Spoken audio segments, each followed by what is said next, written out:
Welcome to Oops, I'm Evolving. I'm Morgan, and this is the podcast where we take those big, mind-blowing spiritual concepts and break them down into the real life shit you can actually use. Because let's be honest, real growth doesn't happen in the highlight reel. It happens in the shadows, in the messy, uncomfortable WTF moments. So let's talk about it, air it all out, and level up. Let me guess, you're exhausted, but rest doesn't feel like a relief. It actually doesn't feel like rest at all. You're sitting on the couch. You swore you'd give yourself the day off. You even turned off your notifications, but you are not relaxing. You are spiraling. Your brain is still screaming that you should be doing something. You're falling behind. No one else is taking a break, and you don't get to rest until everything is handled. And the irony is that you're not even doing anything, but you still feel tired all the time. You're not just physically drained, but emotionally too. Like your worth is bleeding out of you with every single quiet moment. Today, we are getting into why rest feels threatening for you, the real emotional cost of performing your worth, and how to begin untangling yourself from this chronic productivity trauma, because it is trauma, that has you convinced your exhaustion is your own fault. Let's just stop pretending this is just about burnout. This isn't just about needing a nap. It's about needing permission. It's about needing someone to tell you you're not lazy. You're not unproductive. You are not your usefulness. Here's what's actually happening. You've spent your whole life being rewarded for being the capable one, the productive one, the overachiever, the one who gets it all done, even when you're physically fucking drowning. Because I can promise you that's what's happening. You're not thriving. You are drowning every single day. Maybe it's because your parents praised you for your independence. Maybe your teachers loved that you were low maintenance. Maybe you became the fixer in your relationships, or like the person who never ever asked for help. Maybe survival in your house meant that you needed to stay useful and stay quiet. So now rest just feels really uncomfortable. It feels dangerous. Maybe you were raised in a household where you weren't allowed to lay down and rest while your parents were home, while your mom was cleaning the kitchen, whatever it may be. That was not allowed for you. And then you were conditioned that rest feels dangerous because if you're not doing something, who the fuck are you, right? A real life example that I experienced the other day is just even sitting down and watching Netflix. I poured myself a glass of wine, but instead of relaxing, I was looking at the mess on the counter and I was looking at the toys that weren't put away and I was thinking about my to-do list for work and I was thinking about what I forgot and then, oh shit, am I falling behind? Oh, I should probably make that social media post. Oh, shucks. Suddenly I was busy in the kitchen. I was just doing shit because I couldn't relax. And one of the things I was talking about recently that I found so interesting is I was starting to prepare for the summer because in the month of July and August, I am going to have both my kiddos home with me full time while still having a business. And my kids are young. They're only 2 and 5. I was reflecting on these times where I'm at home with them. Maybe they had a week off or whatever, and I'm at home with them, and I feel all of this pressure to get stuff done, but I really didn't have anything specific that I needed to get done. And it was like, okay, everything that's like on my immediate must get done to-do list is done. And I should now be able to enjoy time with my children. I should just be able to go out and play in the backyard. But instead, inside, I'm feeling this like almost internal scream that I'm getting behind, that I need to do more, that I didn't do enough. And I was like, what is this? Like, what is going on here? And it took me a while to even name this pressure, this experience that I was feeling, because sometimes you just live with it for so long and it becomes your everyday feeling. So if that's you, if you're like, oh yeah, I know exactly what you mean, you can't even turn off enough to let yourself enjoy and have fun, even when it's time to enjoy and have fun.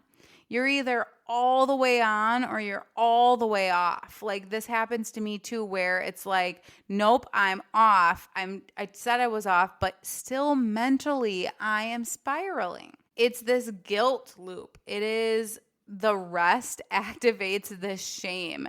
And it's just a big giant trigger. And a lot of times what I find myself saying is, I'm running behind. I didn't work this morning, so I need to work this afternoon because I didn't deserve this rest. Or I'm really tired. I'm only going to lay down for 20 minutes and then I have to do this. But like, it's okay that I'm laying down for this 20 minutes because I worked this morning, or whatever it may be, right? Or, oh my gosh, I cleaned the kitchen, so now I can take this 5-minute rest. And you keep telling yourself that rest is a reward that you get after you're done.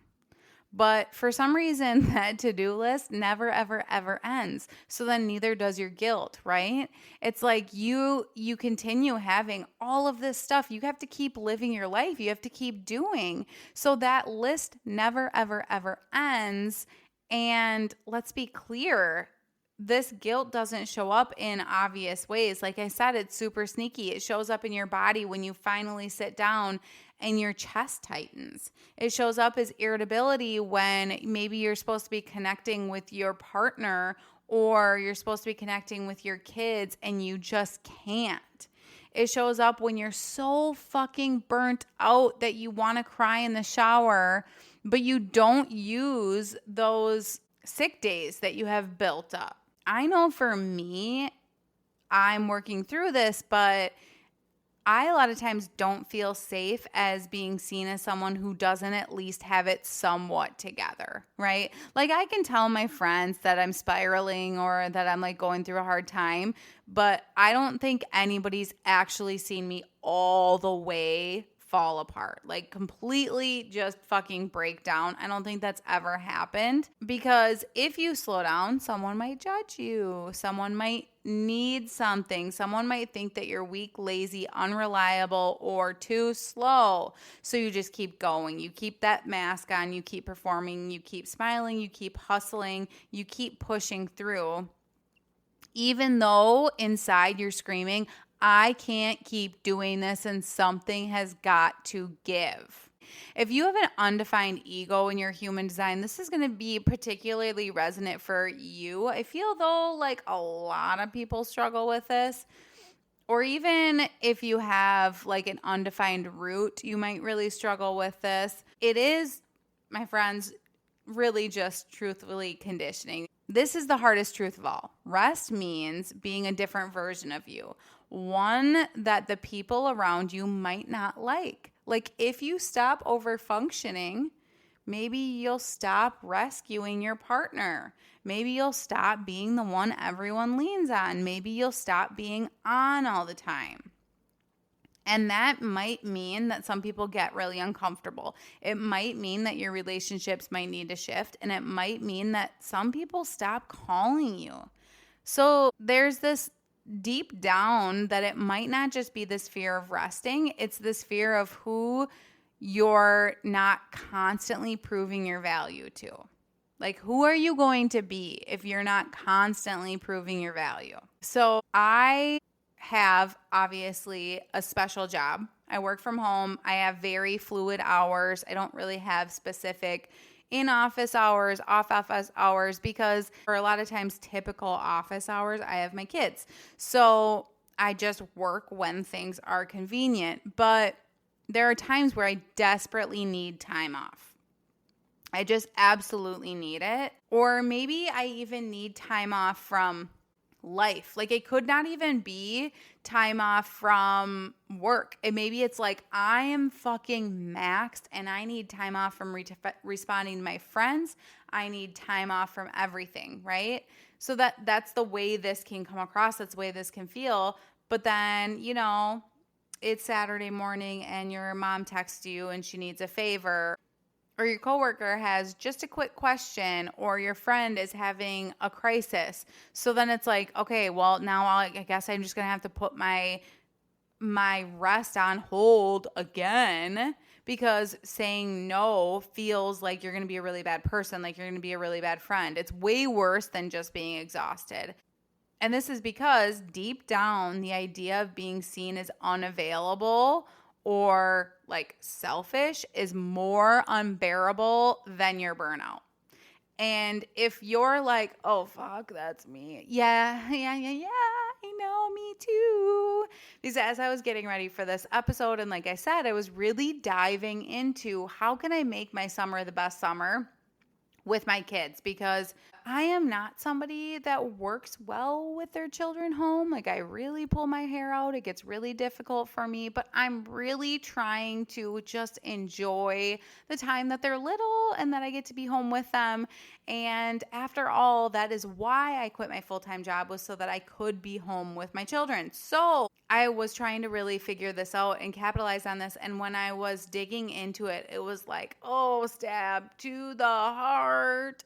Because yeah, that's the truth. Like for some reason, there is this huge pressure to be available all the time. And when you're not available, when you shut down, when you can't handle, it's like, I don't know, God, that's like the worst thing ever. I could never let somebody see me like that, right? So instead, and for my, like, for actually everyone out there, but I just want to say, generators and manifesting generators, what will happen to you when you're feeling extreme burnout is you lose your zest for life. That sparkly zest for life that you have, it's gone. It's like nothing really lights you up anymore. It's really hard to find what drives you, and it's really tough to work your way back out of burnout. For all of my non-sacral beings, which is every other energy type besides manifesting generator and generator, you guys need your rest. Like you thrive in rest. You need to bask in your resting. So it's really important that you learn how to reclaim it. And let's talk about how. Number one, you need to make rest familiar, because your nervous system will not accept what's unfamiliar. So instead of going cold turkey and like booking a full weekend where you're going to rest and you're going to feel so good and you're going to, turn off your brain and all of this stuff, like that's not going to work, because you're going to fucking spiral. And the point is not just teaching your body how to rest, but making you feel safe while you're resting. So instead, I want you to just start really, really small. Take 5-minute breaks where you do nothing. You don't scroll through your phone. You don't watch the TV. You truly rest. Maybe you lay on the floor with your hand on your chest and like you just breathe. Maybe sitting in your car after errands, breathing. Give yourself 5 minutes here and there. For all of my non-sacral energy types, super important for you to just like literally go to the bathroom at work and give yourself 5 minutes where you're just alone and you're resting. But even generators, when you're in that burnout, man, it's so hard, and you got to teach yourself to rest without the guilt, without the shame, and without having to earn it. Let your body learn that nothing bad happens when you're still, that you're safe. And if you really have a difficult time with 5 minutes, try 3. Try tapping your heart and holding yourself through it. Like try the mantras while you're resting. Whatever works for you. Try any of those nervous system techniques, but truly just learning to embrace rest is going to be super, super important for you. Number 2, when that voice shows up saying you're wasting your time, you don't deserve this, you're falling behind, you're lazy, whatever, I want you to just call it out and know that that voice is not you. That voice is not you. And maybe ask yourself, where did you even learn it? Who is this speaking to me? Because it's not me. I don't believe this. It's your childhood conditioning. It's your inner overachiever that learned that love was earned. So call it what it is, okay? Thank it for the way it served you, but it is no longer serving you anymore, and now it's time to release it. The next way that really knowing how important rest is for you and learning to embrace it is going to be understanding your human design. Because like I said, your human design is your vehicle. It is the way how you get everywhere you're going. So when we're talking about learning how to embrace rest and all this stuff, you may have things in your chart that show that you have conditioning around proving your worth and all of this stuff. Yeah, sure. But knowing your strategy and your authority is going to be how you're going to break out of this burnout, because for every single energy type, burnout shows up a little bit different, and getting out of it is a lot different for each energy type. So if you want your vehicle forward out of burnout, that's where I highly, highly, highly suggest really diving into your human design, maybe getting a reading from me or whoever you trust, and truly just digging into that. If you're interested for a human design reading from me, they are on sale through June 30th, 2025, and they are 25% off. So go to my website, unfilteredgrowthcode.com, and you can grab your reading there. So if you're a generator or a manifesting generator, you need time to recharge so that your body can respond with full body yeses. Remember, I said that you lose your zest for life and you don't know what excites you and what lights you up anymore. It's because you're fucking burnt out. A lot of information out there will say generators and manifesting generators like can go. You're the Energizer Bunny, but not if you're burnt out. You're really made to rest when it's time to rest and go when it's time to go. Projectors, you are literally not built to go. Rest is your power source. That is where your magic comes from. You need to learn how to rest. Reflector, you need to figure out how to tune out everyone else's energy so that you can figure out how you feel, which means being alone and being in this restful state is going to be really important for you. And manifestors, man, when you have these creative urges, you have all of the energy in the world. But then when your creative urge runs out, you might need to be horizontal for 3 weeks. Your strategy literally includes rest. It's so important. So I just want you to know that if you're in the depths of fucking burnout, if you are spiraling and you're like, I'm so burnt out, I'm so tired, I cannot keep living this way, but you can't give yourself the rest. What you're going through is not a unique experience. It happens to so many of us. And I just want you to know that you just haven't been taught how to protect your energy and how to work with your energy. And that's what your human design will do for you. You don't need to hustle for your worth anymore. You don't need to collapse and just pass out because you're so exhausted because your body has nothing left to give. You don't need to feel guilty for taking care of yourself. Rest is not selfish. Rest is not your weakness. It is actually your wisdom. And rest is your freedom. So if your body has been begging you to slow down, if your mind spins out every time you stop, if you feel like rest is just the scariest thing you can ever do, good. Start there. I'm glad you saw it. You don't need to prove anything to anyone, and your rest is enough because you are enough. All right, that's it for today's episode of Oops, I'm Evolving. Thanks for hanging out and diving into the messy, real shit with me. If you're loving the vibe, make sure to follow the podcast, leave a review, and find me on socials to keep the conversation going. Remember, growth isn't always pretty, but damn, it's worth it. Catch you next time.